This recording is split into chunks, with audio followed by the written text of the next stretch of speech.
what men say. He labor night and day to be a pilgrim.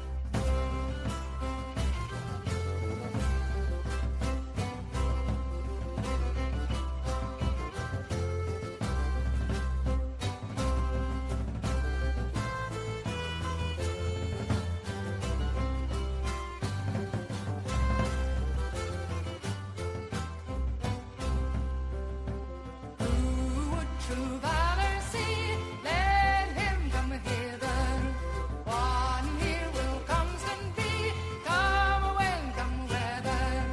There's no discouragement shall make him once relent. He spurs the vowed intent to be a pilgrim.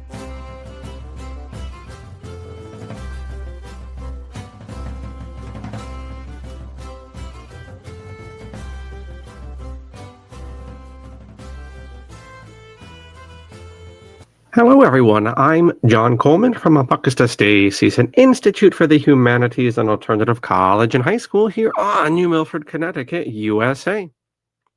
The purpose of this Thanksgiving broadcast is to rejoice together, mourn together, as we look at John Winthrop's City on a Hill speech. Winthrop, of course, was the governor of the Massachusetts Bay Colony in the 17th century, and he was apparently very well liked, as he was elected no less than 12 times to be governor of said colony. And being head of the most lovable group of religious radicals in American history, the Puritans, we have occasion to enjoy their prose. Being good Protestants, the Puritans were very textual. And so historically in Protestantism, you have, of course, the genre of hymnody, which is unmatched, and lots and lots and lots of sermons. Here in Connecticut, we, of course, have Sinners in the Hands of an Angry God from a later generation of Puritans. But today is Thanksgiving, so I guess we'll go a little bit more optimistic than the Mathers. And so, by the way, this is a type of woodcut, or a modernized attempt at such, of Governor Winthrop. So looking sufficiently Puritan in his, well, you wouldn't call it an Elizabethan collar, but it's within spitting distance. But there you go. Long hair of the time as well. Let's just check the tech before we hop into today's prose. Everything looks copacetic, thankfully, on this Thanksgiving. So this is part of, indeed, Winthrop's City on a Hill speech given on the deck of the Arabella before the Puritans set foot on what would become Plymouth, of course. There is a spurious rock underneath a shrine called Plymouth Rock. I've been there a couple of times, in fact, in my life. I don't quite know if that's where the Puritans stepped off on, but it's a nice little gesture nonetheless. Anyhow, this is, for Puritans, a rather short sermon. We're just going to read one paragraph, the most famous paragraph focused on the City on a Hill, which is an archetype and a motif of every single day of American history since then. You cannot understand American history, be you a Muslim, be you the man on the moon, be you a Mennonite, or whatever letters you want. I chose M there.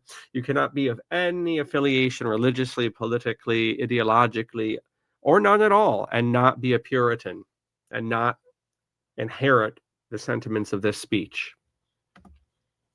By John Winthrop. Here we go. Now, the only way to avoid this shipwreck and to provide for our posterity is to follow the counsel of Micah, to do justly, to love mercy, to walk humbly with our God. For this end, we must be knit together in this work as one man. We must entertain each other in brotherly affection. We must be willing to abridge ourselves of our superfluities. For the supply of others' necessities, we must uphold a familiar commerce together. In all meekness, gentleness, patience, and liberality, we must delight in each other, make others' conditions our own, rejoice together, mourn together, labor and suffer together, always having before our eyes our commission and community in the work as members of the same body. We shall keep the unity of the Spirit in the bond of peace. The Lord will be our God, and delight to dwell among us as his own people, and will command a blessing upon us in all our ways, so that we shall see much more of his wisdom, power, goodness, and truth than formerly we have been acquainted with. We shall find that the God of Israel is among us, when 10 of us shall be able to resist 1,000 of our enemies, when he shall make us a praise and glory, that men shall say of succeeding plantations, may the Lord make it like that of New England. For we must consider that we shall be as a city upon a hill. The eyes of all people are upon us, so that if we shall deal falsely with our God in this work that we have undertaken, and so cause him to withdraw his present help from us, we shall be made a story and a byword through the world. We shall open the mouths of enemies to speak evil of the ways of God and all professors for God's sake. We shall shame the faces of many of God's worthy servants and cause their prayers to be turned into curses upon us till we be consumed out of the good land whither we are going. Tu autem nomine misere nobis Deo gratias. A lot of Deuteronomic theology in that, like a good Puritan would. By the way, if you enjoyed this selection of prose, believe it or not, it finds its way into the project. This is our unified learning curricula here. For our full-time students, this takes 3 years of intensive study. And for our general learning audience, you are welcome to join us. And the first step is to download Volume 1. Soon we're going to have Volume 2 for the autumn published.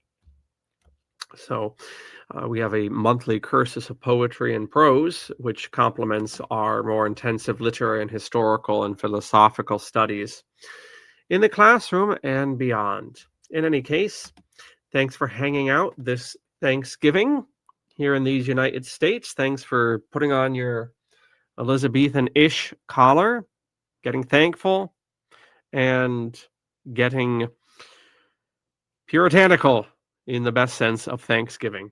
Thanks so much. Bye-bye.